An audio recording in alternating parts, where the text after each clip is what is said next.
So welcome everyone. So Enugu State government is about to embark on the biggest demolitions you can think of in the history of Enugu State. And it's not because the governor wants to. I mean, it's okay for him to demolish them, but because it's necessary to really expand the roads because of the growing population around the Enugu State. People are coming in, then there needs to be some expansion. I'm sure that's the reason why these demolitions are actually going to start taking place. All right. If you remember the Abakpa axis that used to be very tight, there's virtually, if you want to be sick for the day, just try and pass through that Abakpa axis. That's Abakpa Road Market. Like you are going to Nsukka. I'm sure that you are practically going to sleep there if you're going. If you're going to use the road through the rush hour period. The same thing with the mornings and even in the afternoon. It's a no-go area.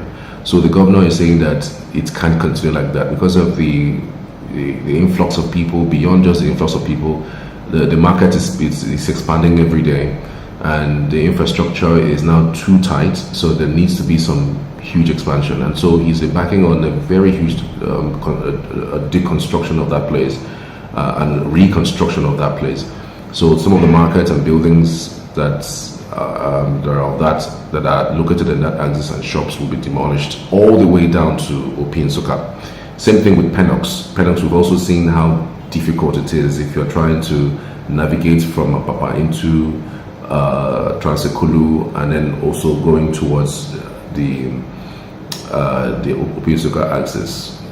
So it's difficult navigating that place because of how the four direction, if not for anything, that should have been the best place to call four corners, because people coming from are going into Transekulu, it's difficult for them to cross over because there are people coming from Nsukka also. They're trying to also navigate towards the GRA, and then there are people also coming from the GRA and inside town are trying to navigate into their homes, into Transekulu, Abakpa, and it's difficult. That place is usually very, congested, and so because of that, he's looking to do something extraordinary, and that's the reason why the demolitions are happening. And so the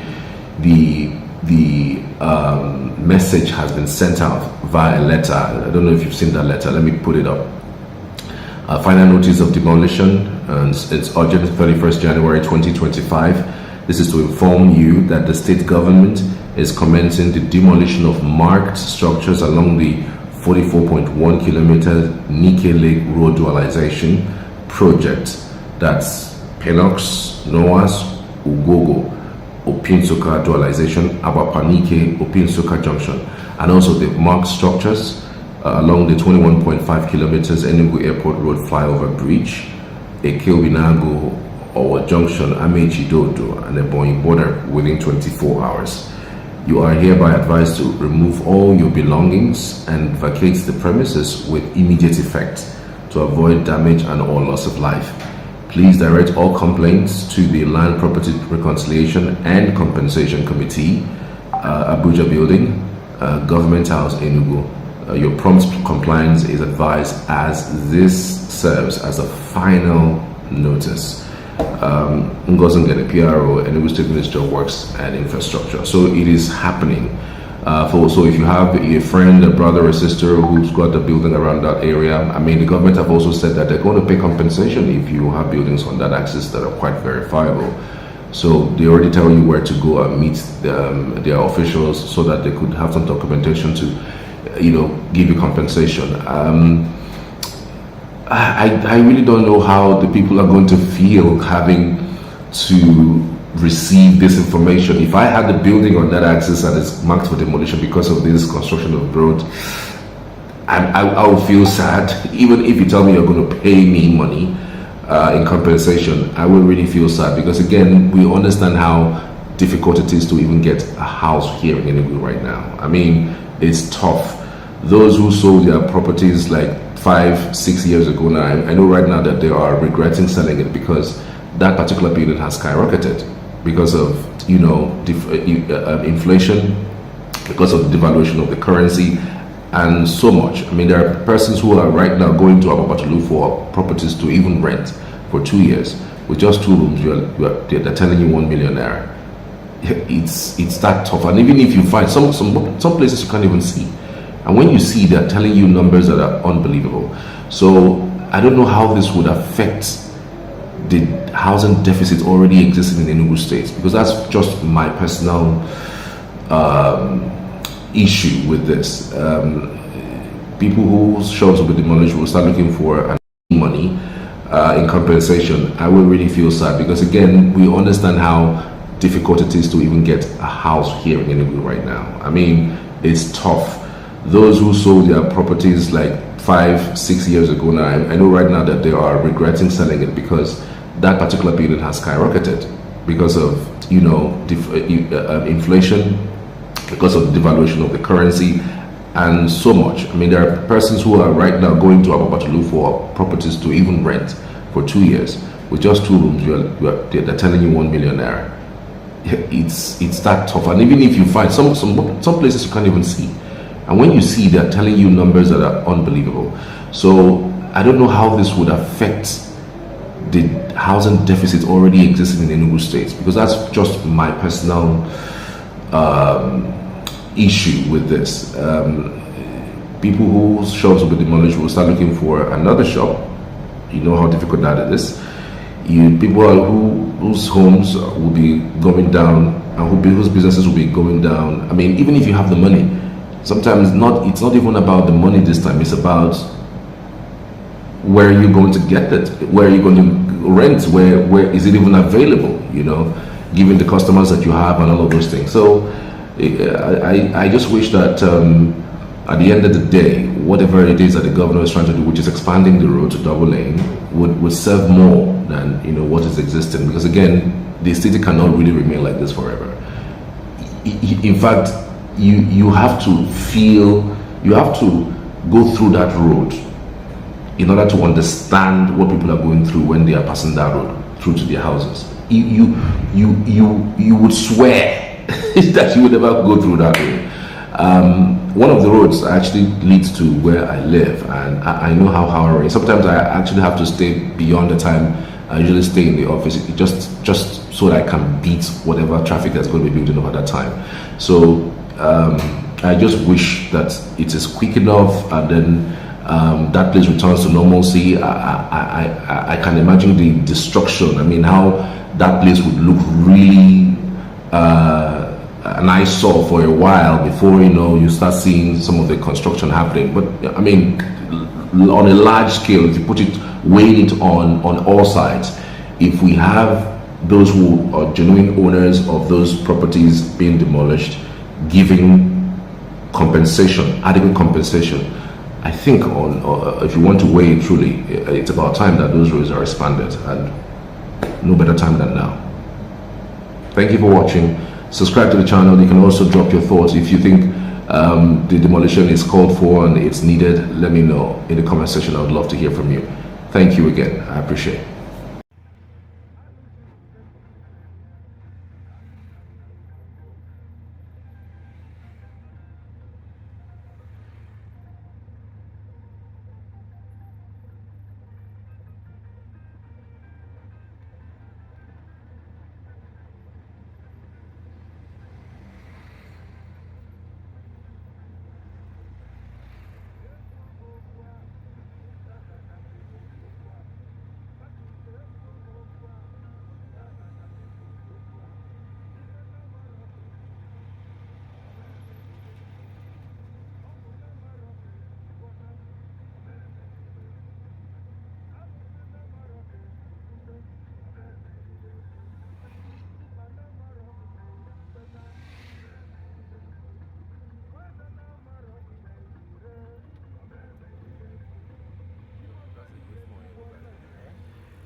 So, but if you want to go repair phone now, where it is if you go repair phone now?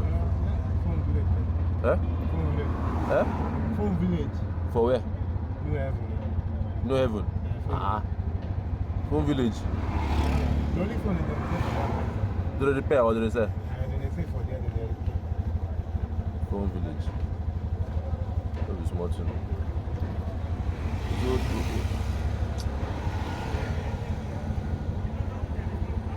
What you go do? To see what we can. I go that place. Since that place, that place is the third pass leave Liberty, ba? You know, I know the workman. No, my phone on my side. Then you go see any no type of phone you go see. So you have people they work for there. If you read them, they know say yes. That place there. No, on my side.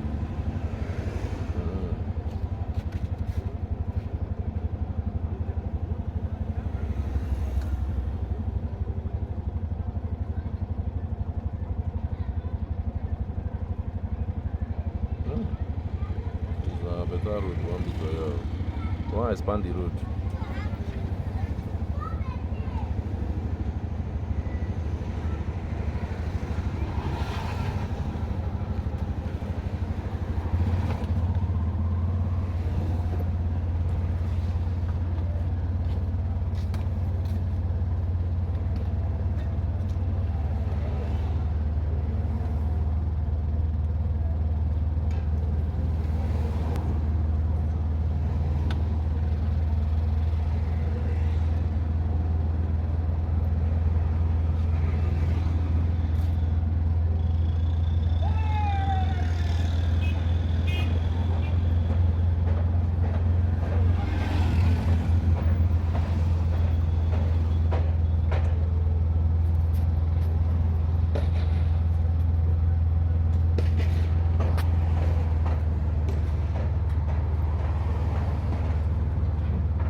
Jeba ka aje. Mana wa ya wo.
Hey everyone, welcome. Thank you for joining in. Okay, so I do not know whether you've been following some developments in the Enugu States lately. The bus terminal is one of the major construction, you would say. Many persons have said that these governments have not really done anything. I'm talking about the current administration of Pitamba. The government have not really started the construction and finished the construction. The road beautification and dualization that you are seeing are just basically what people have done, what governors in the past have done, and he's just recoating it, repainting and the likes, which is true to some extent. You would say, okay, the 260 smart schools. Not all of them are complete. There are some that are complete. There are some are not complete. At least the one in Owo, and this one that is complete. That's in the governor's village. So the PHPs too. That's the primary health centers. Are actually 260 of them also are not yet complete. There are a few of them that are actually on the 97%, phase of completion. But this is not this particular video is not basically about those projects. I'm talking about what the governor started from the scratch and what is about to finish, which is the bus terminal. There are 4 bus terminals that has been under construction since the administration took off. The Nsukka bus terminal, the Oweta bus terminal, and of course the Garigi bus terminal. I think there are 4 of them Abakpa bus terminal. So I remember the 4 of them. So for God's sake, the reason for the construction of those bus terminals, I mean, if there's anything that somebody would really appreciate is this particular bus terminal, because it will help us decongest the amount of persons who go into Ubete, who go into about those places to either shop or either use it as transit point. We know how difficult it is, even passing through Abakpa on a very good day. And not just Abakpa, all of those places that we have bus terminals. God help you, you are caught, say during evening time or even the morning time, the morning rush hour, or even in the afternoon, because I know I have tried to drive through that path going from my former office towards the prisons. Jesus Christ is Lord. I almost started swearing for myself. You can imagine the amount of persons I must have sworn on, trying to get through that particular path. You know, and it was so difficult, it was so sudden. And I know 1 or 2 or 3 of you watching this video, or even all of you watching this video, must have, you know, had that experience passing through that access. If you haven't had an experience in Abakpa, no, in Ubeta, you must have had an experience in Abakpa. You know, Abakpa's own is world-class closure. There's nothing you can tell me. Even Lagos is learning in that Abakpa axis. You want to go through from town, linking Abakpa, passing through Abakpa Market into Nike to T-Junction. Forget it. You're going to sleep there. Is it Gariki or is it Nsukka? We know how difficult those places are. So the construction of that bus terminal would afford everyone the opportunity to know where they're headed. We all know the problem. People park in places they're not supposed to park when they're dropping people going to the market or going to their shops, or maybe using that as a transit point. And people selling right on the road, you know, of those market, those areas, those 4 areas that has been mentioned. So with the construction of these latest bus terminals, at least we can tell everybody to, you know, we know that these bus terminals have a location. Go in there and do your transaction, or join your bus and move from there out. Nobody will be seen on the road. At least you will know that, you know, we would have some sanity on that road, especially Abakpa, that is right in the middle of town. You know, I'm not saying Gariki is not in town, or Abakpa is not in town. These are 2 big places where people flock into every single day. And so having some sanity in that area would go a long way. Now, having said that, I just want to point your attention. For those who haven't seen that video, I'm sure you must have seen the video. I've been explaining it since I started talking. Now, I want to bring your minds back to what happened in 2024. This is 2025, right? In 2024, sometime in June, the APC chairman, Abakpa, had castigated this government. Now, I want to bring it out from this one. I want you to, you know, watch this video. When the construction of that Abakpa, specifically not Abakpa now, Ubeta bus terminal was constructed, there was a press conference that was made by Abakpa. I don't know if you saw that video. If you haven't watched that video, I will play that video for you to watch. Now, that video, he called press, he called our station where I worked, he called us, and he did a press conference stating that the governor was embarking on land grabbing because of these constructions. This is, in fact, this is the reason for this video. This is all the things I spoke about. This is the main reason for this video, because I want us to open our minds. Because right now we're beginning to see numbers, people aligning and realigning, and the 2027 elections around the corner. Now, he made a press conference about the fact that this man is embarking on land grabbing, that he even likened it to Ebano family, that this is a kind of style that Ebano used to have when he went out demolishing things and then grabbing people's land. And when he grabs it, he says it's for the government, for the good of the people, and then he sells it to his cronies, or gifts it away, or even takes it as his own. Now watch this video. I will be back afterwards.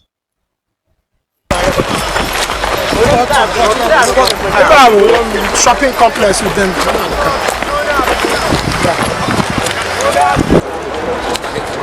Mba is yet to construct any single public building in the state.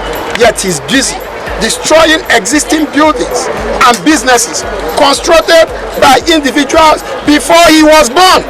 Yet he has not fulfilled 5% of the electoral promises he made to Enugu State. Rather, he's busy obfuscating the state by going on this spree of destruction. We have always suspected that Peter Mba's government was an unmitigated disaster. But with recent development, it's now obvious to all doubting Thomases in Enugu that this government has no plans for the citizens of the state. However, we decided to make a press statement after 1 year of silence to inform the general public that Peter Mba has failed woefully and should account to the state for the over 470 billion naira that he has collected in a year. Where is this money? Where are the projects this money is supposed to be used for? The state owe it as a duty to know what has happened to this humongous revenue and what has it been used for within the 1 year of Peter Mbah's bull in a China-ware government, where his achievement is engaging in sophistry, in casuistry and paralogism with intent to bamboozle the ignorant folks of Enugu State. What is called tax in Enugu State has become extortion of sorts under the present administration, ranging from land rent, property tax, cost of lifting a plot of land, sales tax, income tax, rates and levies. And the way government goes about collecting these taxes is brutal, including shutting down businesses that employ thousands of people in a very heartless and mean manner. However, a state of emergency that was made up to break our silence is the wanton, the unbridled, the callous and terrorist Gestapo-style destruction of private homes, private motor loading bays, over 100 warehouses, a burgeoning industrial cluster of over 200 palm kernel processing plants, which is the biggest supplier of PKO in the entire eastern region. 10 chemical producing companies that were built in the warehouses that were built in the 50s and 60s by UTC, by SUA, by Chris Chemist, by Maduka and Sons, by Imboemene family, by Famho Associate, by Hodges Engineering Company, by Dizzy Oil Company. We will not fail to even know the banks that established viable branches here like FCMB, EcoBank, transport companies that are doing very well, Onisha South, Eastern Mass Transit, Chisco Mass, Romchi Mass Transit, and even banks like our Community Bank. And over 300 shops were completely destroyed. And the most painful of it is the destruction of Osisa Tech Polytechnic, the biggest and foremost polytechnic in Enugu State.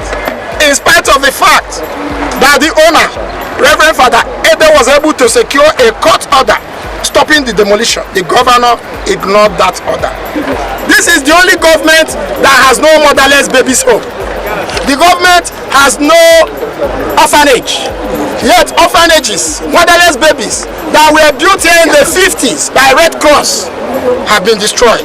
It is alleged that no less than 10 persons died during the destruction of these properties because he came out, it was sudden. Even where people were still sleeping, their buildings were pulled down. We would want Nigerians to note that what is going on in Enugu State is another land grab scheme. Because when you look at the massiveness, you know that this is purely a land grab system. This was the same tactics used in land grabbing Ikenga hotels, WTC, IMT Rectors Village, the land zoned for Rangers Stadium, and even land meant for the conference hall, which was initiated by Samson Omera administration. These heritage sites, which Enugu inherited from Eastern Region government, belongs to all Igbos in Enugu State. Therefore, Igbos should rise up and protect their heritage sites. The problem we have had with PDP governors right from the start is that they destroyed the GRA in Enugu. Enugu State governors, past and present, and the only governors that when in office, they will forcefully take over people's land. It doesn't happen in Anambra. It doesn't happen in Ebonyi. It doesn't happen in Imo. It doesn't happen in Abia. It's only happening in Enugu. And no investor will invest in a state where this kind of demolition takes place so often. And in 1975, when the military administration wanted to rebuild main market, they gave the traders, they relocated the traders to what is known as Enugu Relief Market, now called New Market area. That market was established for displaced main market traders who went there to open a new market, and the rebuilding of main market started. And by 1982, it was completed, and those traders came back and we allocated their shop. That's how a reasonable man runs a government, not through mean, callous ways. I've warned these people of Enugu State that those that have emotional attachment to Agberoism should not be in power. It's only an Agbero man that will enter government and he's thinking of motopark. We also call on all those whose businesses and properties were destroyed to seek redress and make sure they get commensurate compensation for their destroyed businesses. And we pledge to fully support them. The demolition of Holy Ghost Railway, Abara Avenue axis, Gariki, Abakpa Market, and Ogige Market has led to untold financial and psychological hardship on affected families, economic decline due to loss of revenue and jobs, deteriorating living conditions characterized by increased poverty, social unrest, increased crime and loss of goods and services. Governor Mba must not demolish other planned areas, parks and markets marked for demolition. We call on the Federal House of Reps. We call on the President of the Federal Republic of Nigeria, President Bola Ahmed Tinubu, the National Assembly, to invoke its powers to set up an investigative panel of inquiry to this land, to stop this land grabbing scheme and make sure commensurate compensation is paid to all the landowners whose properties were destroyed. Now, fast forward 7 months after, because this happened in the month of June, July or so. I'm wondering what will be going through the mind of Ugochukwu Agbala right now when he passes through that place and sees this gigantic construction of these 4 bus terminals in Gariki, in Abakpa, and of course in Nsukka. I'm wondering what we'll be going through, especially with that one in Ogbete, because I know that he stood on that ground at Ogbete and said it's a vast land and the governor is trying to grab the land and that he was going to pay, he's doing like his boss did, grabbing people's land and then selling it and then also building estates. Now, I want you to also look at how these things play. So imagine the amount of persons who have listened to this video, who have heard this video, who have broadcast this video to their friends, to their cronies, and running with the narrative that the governor is just demolishing people's properties or demolishing shops to grab the land. Imagine that. So imagine that this particular bus terminal has not been constructed up until now. I'm sure that by now, everybody will be thinking, well, it's true afterwards. So I'm trying to bring forth sometimes the deceit. And right now, this is not even being affiliated to any political party or affiliated to anybody. Sometimes people run to the press to push a narrative that may deceive people. This particular video was done 7 months ago. Was this place being destroyed? Yes, it was destroyed, but because it was destroyed because there needs to be a bus terminal. And people also receive compensation. Yes, there are some persons who would say, oh, well, they didn't receive compensation. But there are people who were verified and were paid compensation. Would I be here and tell you as everybody that got compensation? I don't know. I don't have the numbers. But people who were verified were paid to leave that location. People who were verified and that they own those shops, who are bona fide owners of those locations. Because there are people who just come in and own a place because nobody is there. They own a place and they live there. They create a family there, and then when they live there for years, and the owners don't come, it feels like theirs. A friend of mine was even telling me a story recently. He was saying that the house that he built in Emene, he hasn't finished it, like still uncompleted, but roofed. That he went there one day, just came into town, stepped in there one day, and saw people living in his house. He was wondering, like, excuse me, is this not the house I built or something? Apparently, he went in there and I was asking them questions about who gave them the opportunity or the audacity to live in his house. And they were telling him that, oh, there were artisans who didn't have an accommodation, who didn't know that. Apparently, they decided they've been there for 2 years because he had not even come into Enugu for more than 3 years. So he came in and then he was asking them, and they begged and they said this is who they were, that they were just looking for a place to be at. They don't have any place, and this place was open. They came in and they decided to stay inside. These things happen. People just come in, claim a place, and they live for years, sometimes even 10 or 15 years, and they claim that it's theirs. And okay, tell them to provide documents for those properties. They won't be able to. So it is possible that those people that were staying there who haven't received their compensation really didn't have, any story recently. He was saying that the house that he built in Emene, he hasn't finished it, like still uncompleted, but roofed. That he went there one day, just came into town, stepped in there one day, and saw people living in his house. He was wondering, like, excuse me, is this not the house I built or something? Apparently, he went in there and I was asking them questions about who gave them the opportunity or the audacity to live in his house. And they were telling him that, oh, there were artisans who didn't know, who didn't have an accommodation, who didn't know that. Apparently, they decided they've been there for 2 years because he had not even come into Enugu for more than 3 years. So he came in and then he was asking them, and they begged and they said this is who they were, that they were just looking for a place to be at. They don't have any place, and this place was open. They came in and they decided to stay inside. These things happen. People just come in, claim a place, and they live for years, sometimes even 10 or 15 years, and they claim that it's theirs. And okay, tell them to provide documents for those properties. They won't be able to. So it is possible that those people that were staying there who haven't received their compensation really didn't have, any documents showing that they own that location.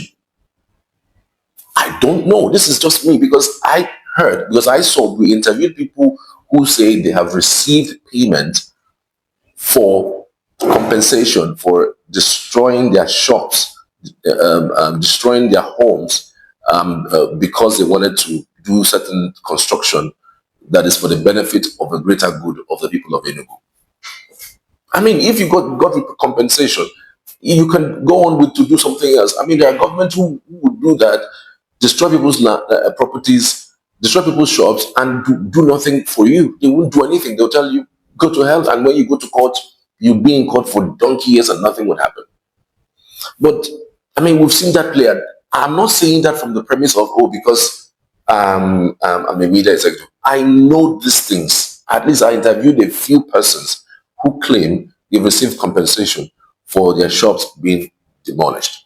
So what am I trying to say in essence? That watch out for politicians who would use certain things, certain misdemeanor, create some kind of stare, throw it to you, and then because maybe it is showing that truly it is, because again, everybody will see that there was actually destruction happening. But then what happens after the destruction? There's always a way to skew a narrative to make you believe something that is wrong, to make you believe or make you antagonize people just because you're trying to score cheap political points. That's exactly what this video is about, really. So if you are not the kind of person who discern, who want to, for instance, double check, this information that has been thrown out, you would fall prey for some of this cheap, skewed information that's given by political actors. Political actors is what they are. I mean, if there's a way you can even skew it in a bit, you could call them political nolly actors, because they are Nollywood dramas. It's just that they don't really have, it's not scripted and well articulated like you would see and watch in Nollywood, because they're just acting. You see the drama. See the English he was even speaking. You see the drama that he was trying to create, just because a government is trying to establish something for the greater good of the people, and he thought that, hey, that this is an opportunity to score a cheap political point. And truth be told, he scored those points because at that time there was this high rising noise. There was this huge noise in Enugu. This man is destroying things. He's trying to grab land. Opposition latched on it. And here we are, 7-8 months after. We are 99%. Nsukka is 100% done. Obete is around 98% done. Gariki is also around 98% done. I mean, the next few days or weeks, that place will be open for business, and at least we would have some fresh air along those axes. At least people would not be stuck on traffic for hours for places that you would go to. I mean, Enugu is not a big place. Enugu, you can't say Enugu is so large to say you cannot get to every place around the 3 local government areas that you could say the highbrow area, Enugu North, South, and East. I mean, it's not a very big place. Within an hour or so, you can touch the metropolis. Yes, you can touch metropolis, and I don't see a reason why people would be stuck in traffic because you are going from one location to another. You're stuck in traffic for hours just because there's no proper bus terminal and people are selling on the road, and you have people who really don't care about other people's feelings or where they're headed to, and they get into that mix. So I don't know what you think about this. Let me know what your thoughts are. I really love to hear from you. All right, thank you. I appreciate you. Endeavor to like and subscribe to this channel for very fantastic content like this. Thank you. Hello, everyone. So have you seen the new primary healthcare facility being established by the Pitamba administration? I don't know how much time you have. I know everybody is just going around trying to make ends meet without even checking what's going on around them. Beyond the smart schools have been the sing song of this administration, I don't think the attention has been given to the primary health facilities that the current Pitamba administration is putting out. I don't think there's been that attention given to it the way that the smart school has been, put out through, content projections.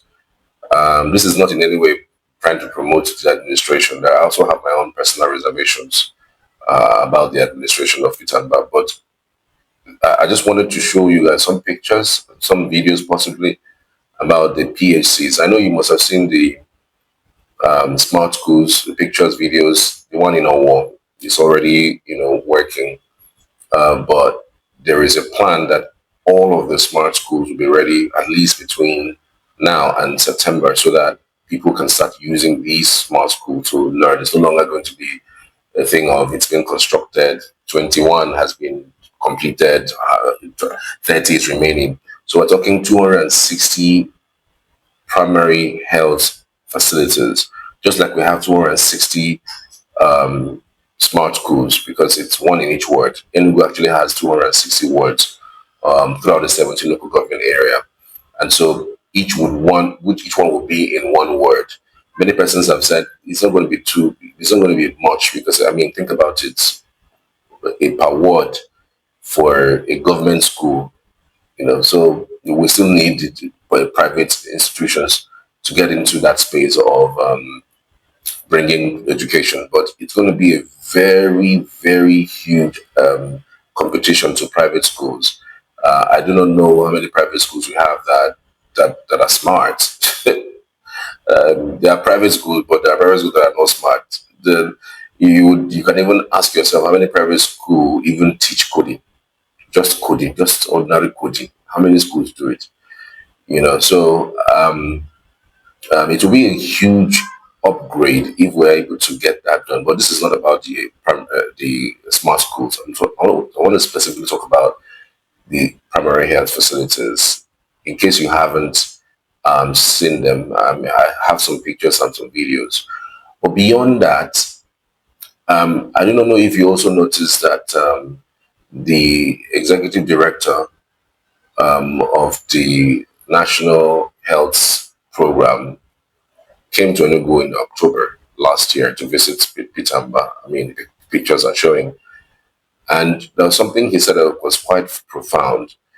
He says that aside Abuja, the next best primary health facility as it stands, and this was when Pitamba just clocked 1 year, 6 months, is Enugu. When that comment was made, in fact, you can go online and even check it. The primary health facilities in Nigeria, the ratings. You see that Enugu is actually one of the best, and that wasn't, the case in the past. So there is this deliberateness that this current administration has with trying to equip the primary health facilities, making sure that people get primary health care. I mean, taking it down to the grassroots. We're talking 260. My only fear, apparently, is the fact that we might have a bit of an issue with security. I mean, we have a major part of Enugu State you can't really say that it's all secured, so I'm hoping that is also looked into. So if you're establishing the primary health facilities, we're also having them much more than building them, but equipping them and also getting in healthcare professionals. And by the way, speaking of healthcare professionals, I also heard that they have put out a circular for employment of 450 experienced health professionals in Enugu State. I mean, it's unprecedented, and haven't had anything like that across Nigeria, but this is happening in Enugu State. So I'm sure you have been seeing the pictures and videos that I've been posting. So it's just there are some that have reached 90%, there are some 80%, some that are still in 50%. Not all that are complete, but there is a timeline between now and say September or at most December of this year. Everything would have been complete.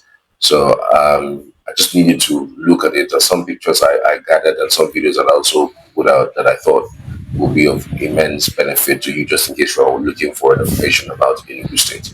Thank you for watching. See you later.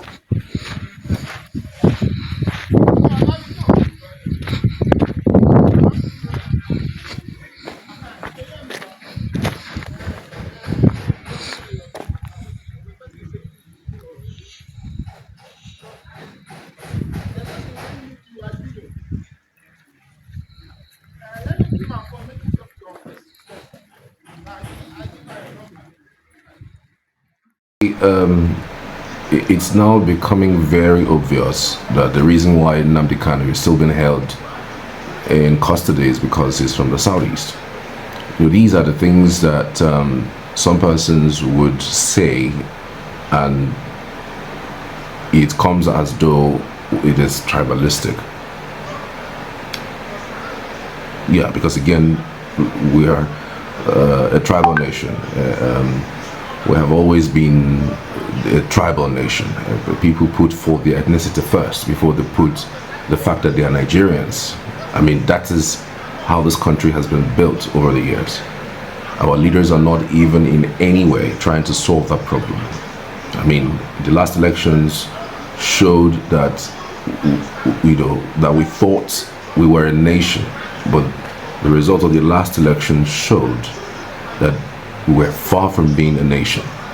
These are the things that, you would hear and see, especially as it concerns Nnamdi Kanu. And then you would start thinking, if this guy was a northerner, if this guy was actually from a southwest, would he be treated the same way that he's been treated?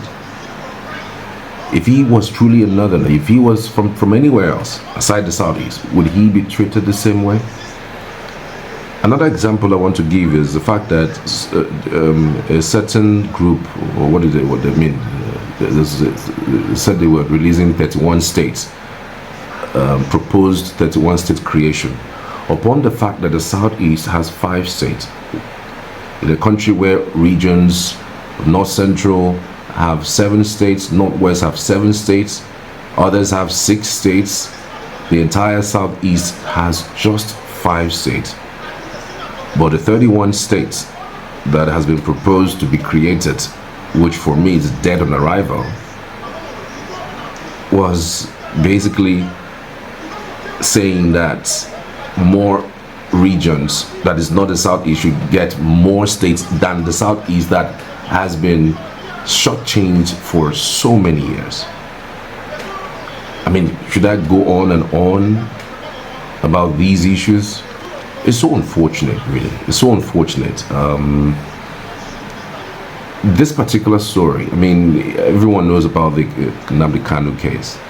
It's shocking that Nnamdi Kanu basically schooled Binta Nyako and the counsel to the federal government in their own court. It's just like, how they say they beat you up in your own home. More like in sports, they will say they beat you for your own backyard. That's exactly what happened. it was clear that even Binta herself didn't even know what to do when Nnamdi Kanu was giving her facts upon facts. How do you recuse yourself from a case? And because someone else said, no, you have to go back to that case, you want to not take it up? I mean, the law is clear, for crying out loud. How come they're going back and forth about this matter? In fact, when I heard that they were even calling him, they ordered him to come to court on Monday, and Binta Nyako is going to be the one to take it over, I was thinking that this is not going to be right. This is, first of all, not right, and it's not adding up. How do you order somebody to come to court, and then the judge who is to take it up is someone who has recused herself since September last year? It is unheard of. It is stunning. Like this is happening in our very eyes, and everyone is quiet. Everyone is not saying anything. There is more. There's more to this, really. There's more, because again, but it does look like there is a grand plan. Like I mentioned in my previous video, maybe they're looking to use him for politics. That's exactly what it is. Peter Obi is actively in the presidential race for 2027. He has the numbers, at least with what we've seen in the last election. And so it becomes very difficult not to play that kind of politics, ethnic politics. The thinking is, how do I break Peter Obi in 2027? He has the Southeast backing him, and maybe, parts of South backing him, at least according to the numbers. So the only way to bust into that flame is basically to release Nnamdi Kanu just before the 2027 elections, so that it will look like he's a messiah. He released your brother, so give me the votes. That's my thinking. I might be wrong, but again, politicians, then they play politics with everything. So this one of those ping pongs that they do. So here's that video that Nnamdi Kanu went on a flurry. You would notice that these guys had nothing to defend themselves with. Absolutely nothing. Binta Nyako had nothing to say to Nnamdi Kanu, and even the counsel to the federal government had practically, you can tell that they were stunned at the knowledge that he has over the law. I don't know. You watch it. Thank you. He did something in my case. I recused him. He was office official. I asked him to recuse himself. Why did the chief judge not insist I was right? He left my case. Okay, listen. If anybody is not happy with this, then you need to go and No, I cannot. Because I have a court order. You have recused yourself. I have a court order. Anybody who disagrees with this order of court, go to appeal court. That's what you tell me all the time. You are from official. You cannot preside over this case number again. Not in this life. You cannot. Not now, not tomorrow, not ever. A woman here cannot force this court to preside on my case. You cannot. Not today, not in forever. You are recused and you stand recused. Tell the chief judge, Nnamdi Kanu said, go on appeal. I recused him from my case. The state recused Justice Adema from my case. I did not insist Adema must hear my case. I never insisted. So why must you insist to hear my case? I don't want you in my case. I don't need you in my case. You are biased. You are biased. You cannot be in my case. A woman should do the right thing. A chairman of the board of managers responsibility should resume propriety. Nowhere in the world such nonsense talk. You cannot be hobnobbing with lawyers, hobnobbing with justices, and you're proceeding a case. It's shameful. Absolutely shameful. Shameful. This is a court of law. This is a shrine to injustice. And I will not subject myself to it. You stand recused and you must take my case. You cannot write me.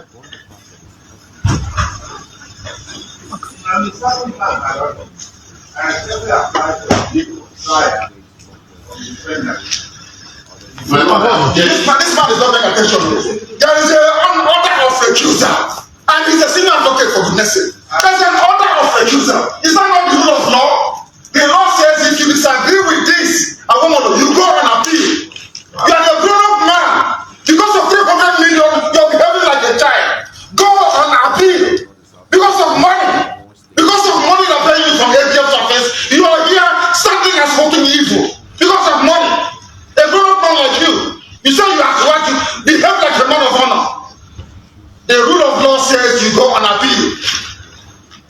His Lordship Peter will not try my case. Not on this planet Earth, I'm telling you that now. So stop wasting your time. So that, as I said, the issue of the past, that the defendant has indicated that he will not make a formal application. I advise that the Lordship was a safety day for hearing. You are not well. You are not well. I'm telling you, this is not well. This is an order of God. An order of God says, Justice Peter Nyako is recused to. An order of God. Order she made as an order. The same Chief Justice writing the stupid memo he's writing. I recused him. He was functus official. He sat on appeal. I took him to NJC. I recused him. Why did he not say I must sit on your case? Why in the case of his lordship is he insisting? He wants to embarrass her. He wants to embarrass your lordship by asking her to come and sit on this case. Is that what you're saying? That's an order of give it to him. He doesn't have it. Give him an order of court. It's an order of court. Give it to him. He doesn't have it. Give it. He doesn't have it. It's an order of court. I take your permission. It's an order of court. I take your permission to address you. But let me tell the defendants that in everything life, there's need for wisdom. And wisdom is very important in this matter. And tell him lies. It is not right for you to be insulting the teacher. If you insult yourself, I will insult you. If you have no respect for yourself, I will insult you. Because people are telling the law, when it comes to Nam, they can you turn the law upside down. The law says one thing. If the law says this paper is white, when I go to court, they say it's black. When I say it's black, they say it's white. Is that law? I'm asking you, a senior advocate of Nigeria, is that law? Is the memo from Chief Judge, is memo from Chief Judge sufficient to set aside a court order? The answer is no. Why do you want to change the law in my own case? His Lordship, Justice Peter Nyako, stand recused in my case. Cannot try me. Why don't you get it?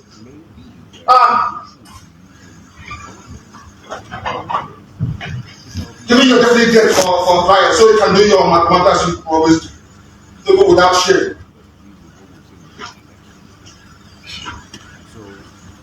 I have here before me for the benefit of Chief Awomono because it seems he doesn't know the law. So I will tell him, this is national judicial policy of this country. Please give them a copy each. National judicial policy of Nigeria, national judicial policy. I will tell you what it says.